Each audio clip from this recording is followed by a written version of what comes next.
یہ بھی ہوتا ہے کہ اللہ تعالی ہمارے گناہوں کو معاف کر دے.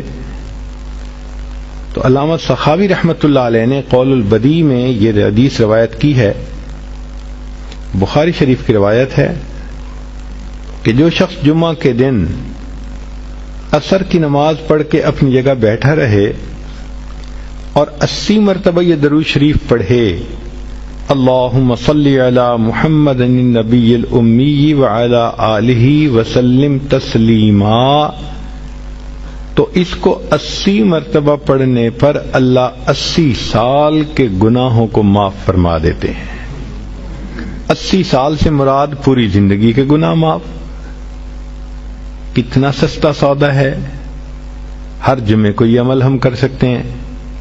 بلکہ عورتوں کو چاہیے کہ وہ تو جمعہ کے دن عصر کی نماز کے بعد ساری عورتیں گھر میں اکٹھی ہو جائیں، بچے بھی اکٹھے ہو جائیں، عصر کی نماز پڑھ لیں اپنی اپنی، اور پھر وہیں بیٹھے بیٹھے سب بچے بچیاں عورتیں سب کے سب 80 مرتبہ درود شریف یہ پڑھیں. پھر دیکھیں اللہ تعالی کی طرف سے کیسے برکتیں اس گھر میں آتی ہیں.